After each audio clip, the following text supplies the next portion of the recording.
Welcome to this session.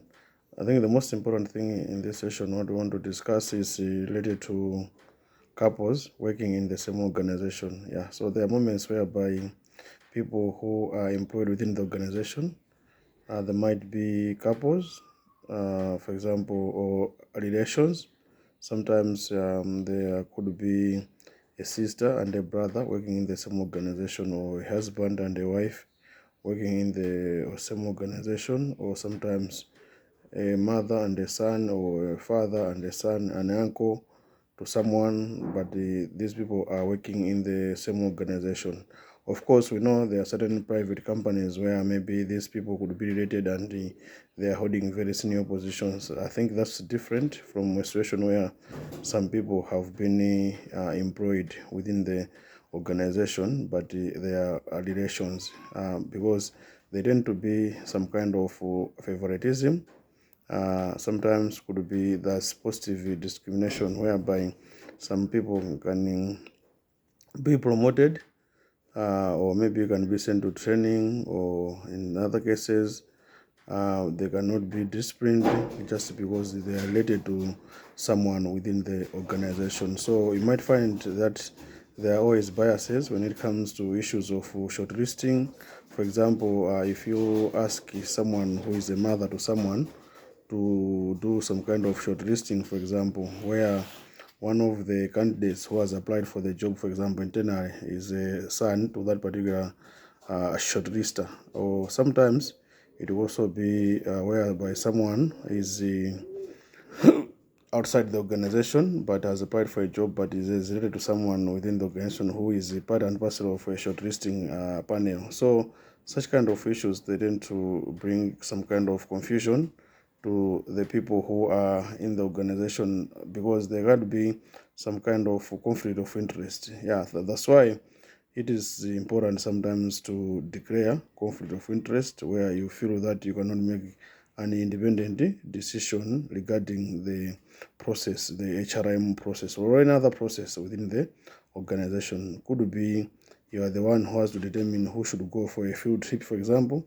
but you might be able to end up getting your relation to go for that trip when maybe he was not supposed to go for that trip. So all these issues could be the shortlisting, could be the interviews, disciplinary hearing, where you see that you are not be able to make an independent decision. It's always important to excuse yourself from such or to recuse yourself from such kind of a process, and that's now you declare your interest, and now you could say, no, if I am to be part and parcel of this process, because there is a relation, as I said, there is a relation, then maybe I might not be able to make an independent decision. There are moments, even sometimes, whereby after the interviews, for example, some of the candidates could complain to say, I think so is related to someone within the organization. So you might find that you are not be able to make a proper decision, because maybe the whole process can be quashed and start all over again, just because there's some kind of conflict of interest, or someone has declared to say maybe the interviews did not go well because someone is related to someone within the organization. So these are some of the things which you need to be able to appreciate, and because sometimes you find that people who deserve to be promoted, to be shortlisted, or to be to pass the interview, they might not be able to have that particular chance. So it's always important to look at the whole process in a professional way, and also that you can be able to make independent decision. I think we should be able to appreciate that our labor laws are silent on whether or like people to work in the same organization. Yeah, so our laws are not prohibiting anyone to work in the same organization, as long as okay, for example, you're going to be a couple, you're going to be a mother to a son relationship, but the law doesn't say you can't work in the same organization. What the law says is to say there shouldn't be some form of discrimination towards someone's family or whatever. So it means you can still employ it within the same organization, even your couples or even your mother-child relations can still work in the same organization. But what is important to appreciate is to say, whenever there is a process, for example, when the relation was being recruited, someone who is related to that person shouldn't be part and parcel of that interview process. For example, there was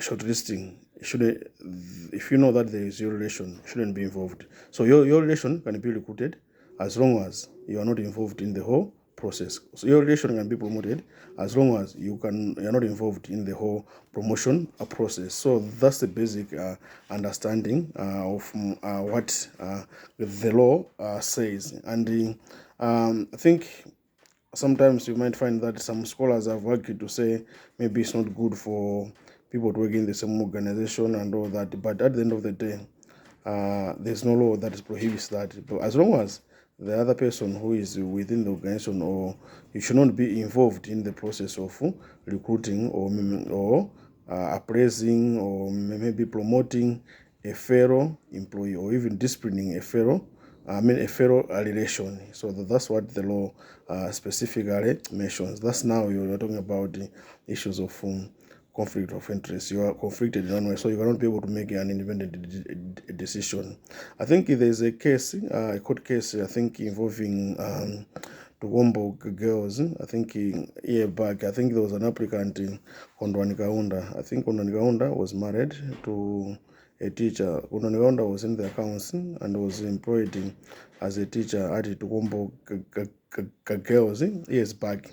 And it happened that when the husband, who was a teacher, resigned from Tugombo girls, it happened that the school had also to terminate the services of the accounts clerk, who happens to be Kondwani Kaunda, who was a wife to the teacher who had resigned. So the argument of the school was to say your contract was attached to the contract of your spouse, so you cannot work here whilst your spouse has resigned from Tugombo girls. And I think the court indicated to say these employees had two different contracts. As such, there's no way the wife could have been, they didn't recruit the wife as a wife to the husband, but they recruited her as an employee who was qualified to perform her own responsibilities. So the contract of Kondwani Kaunda was not attached to that of the husband. So I think as a legal person, Kondwani Kaunda had the right to enter into a contract with an employer, including Tugombo girls, despite that the husband was working there. So the bottom line is to say the court had quashed the decision of the school to say whatever they did was wrong, and I think it's against human rights, and they feel that the decision had discriminated Kondwani Kaunda. So I think these are some of the things that we need to be able to appreciate. And I think to say couples can still work in the same organization, and someone shouldn't be advantaged or disadvantaged because of the other person within the organization, because he's a couple or is a wife to someone or is a relation of someone. Then because someone has been punished or has resigned, then someone has to be punished because the other person, or maybe as one employee has been involved in a misconduct, then you punish the other person because they are related in one way or another. I think this is one of the things that you should be able to appreciate. Yeah, so I think issue is to avoid favoritism. That's why it is always important to have this kind of understanding to say couples are not supposed to work in the okay, they can work in the same organization, but they shouldn't be involved in the processes within the same organization. And I think in this particular case of Koran Gaunda, that's what the case was also trying to advance, to say couples can still work in the same organization because the contracts are different. Yeah, so that's what is important within the labor space. And also, I think the other problem that happens when couples are working in the same organization, I think there are issues of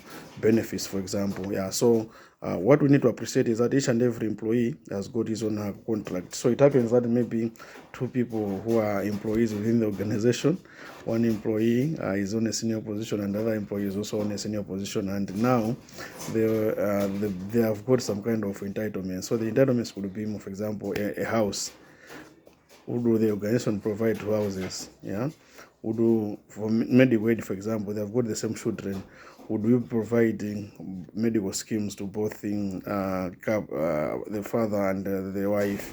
Of course, medical aid is optional, so it's up to them to choose who should exercise that right. But there are other issues like school fees, for example, whereby the husband is entitled to school fees of kids and also the wife is entitled to school fees of kids. So how do you marry the two? If all of them would say no, I've got children, he has also children, so we have different contracts and we need to get our entitlements. Likewise, even a house, we're supposed to water, for example, electricity, airtime, and motor vehicles, for example. All these things, how do you manage such kind of things? And also at the same time, there are issues of death, for example. If the husband has died, would we be able to support the wife to provide support because her husband has died? And also, would we be able to provide the support to the deceased husband because he was also your employee? So these are some of the things which you need to be able to manage within the organization, where employees are having entitlements which are almost they're entitled to the same kind of entitlements. And also there are some certain moments whereby maybe someone will say, no, I would want to have two houses because you never know, I can divorce and also be, but this is also my entitlement and also this is his entitlement. And also the employees should be understanding and also be able to help the organization in terms of how can they manage such kind of things. So what is important at the end of the day is for us to also appreciate, to saying, what does the law say, or what does the term of condition say, and also what we have to follow as an organization. So these are some of the things that challenges and also benefits of couples working in the same organization, and we need to be able to manage it appropriately and also within the terms and conditions of service of the organization. So I think I would just want to thank you for watching this particular video. Follow my YouTube channel for more insights on these issues.